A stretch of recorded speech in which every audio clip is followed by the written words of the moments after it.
Hello and welcome. This is Dr. K, and today we're going to talk about features of size. Features of size. Features of size.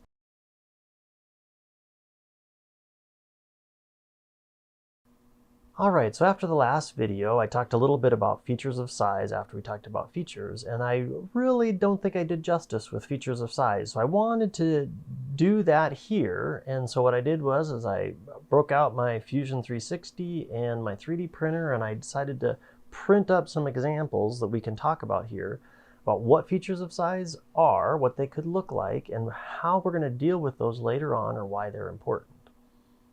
All right, so features of size are broken up into two categories. We're going to have regular features of size and irregular features of size. So let's first talk about regular features of size. So a regular feature of size is those features that can be represented or that do represent a circle, a cylinder, two parallel planes, or two lines. And so as we look here about our features, we're going to see many features of size. Here, first right off the bat, we should notice that holes are features of size.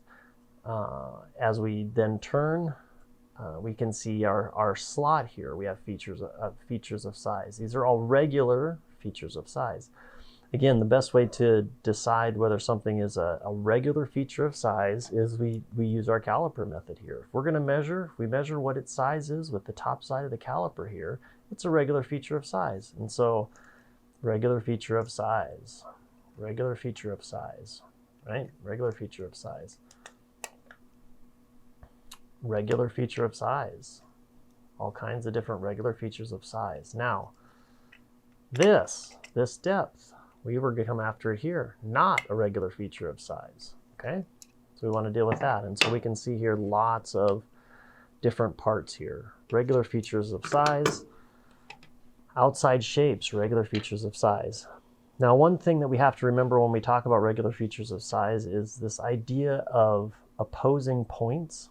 And so as we see on any of these shapes, whether it be a circle, we always have opposing points. And that's why the caliper method works. We have opposing points that we're going to measure. That's our feature of size. We're going to measure those opposing points. To be a regular feature of size, we must have some opposing points. Now, they don't all have to be opposing, but we have to have some opposing points. Here's a piece. We have our features of size here. The holes, there are opposing points, easily measured with this side of the caliper. Now, as we look here, let's get a little room here. We have some features that go this direction. We have a feature here, here, and here. And as we look at features of size, you may look at and say, well, we're going to measure this outside face here, from here to here. That's a feature of size, but is it a regular feature of size? Another one to look at here is also this smaller one. There's a feature of size, but is it a regular feature of size? And again, by definition, we need to have some opposing points to be a regular feature of size. And so as we look at this as an option, you should notice right away that there are no opposing points. As we look at this feature and essentially this feature here, there are no opposing points. And so although this is a feature of size, this would be considered an irregular feature of size. Now again, to be a regular feature of size, we need at least some opposing points. They all don't need to be opposing, but we need some opposing points.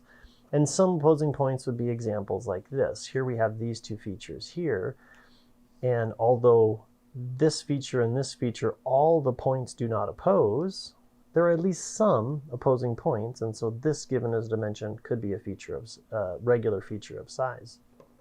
Now, what about an irregular feature of size? We mentioned it here with this part, that if we use the plane that's generated by these 2 points and this point, we have what's called an irregular feature of size. And so we're going to notice those in a lot of these different features. So an irregular feature of size comes in 2 flavors. One that kind of looks like a regular feature of size, but maybe we're missing those opposing points. And so that is, this is an irregular feature of size, but it's what we'd call type A because we're dealing with two parallel planes. That's what a regular feature of size is, or two parallel planes. But since we don't oppose points, it's an irregular feature of size. Same thing here. This is a similar one. We have these two features here. Then we have our two planes. But since the points are not opposed to one another, it is an irregular feature of size. It's a type A because we're dealing with planes. So what other shapes do we deal with when we have a regular feature of size? Well, we can deal with circles and cylinders. And so here's a nice example here. We're dealing with circular shapes. Now, it may be hard to see. It'd be a lot easier to see on a drawing sheet that we essentially have a circle that's made by these three outside planes. Now, though that shape, those features, could be encompassed in a cylinder. And so that's our regular feature of size shape, but since we don't have any opposed points, this outside shape becomes an irregular feature of size. As we look at this here and we look at these other features, we have this inside circular feature that is a regular feature of size because it has opposing points, and even this outside cylinder, not including the little pegs here, is a regular feature of size because we do have opposing points. Now, we don't have all opposing points, right? We've got some weird things happening with these little tabs, but it's still a regular feature of size. It fits our definition. Now, an irregular feature of size that is our second type, or what they call type B, that's just other shapes that aren't circles, cylinders, parallel planes, and lines. And so in my parts here, those would be things like our slots. Clean up this part a little bit here, but our slots. This is a feature of size.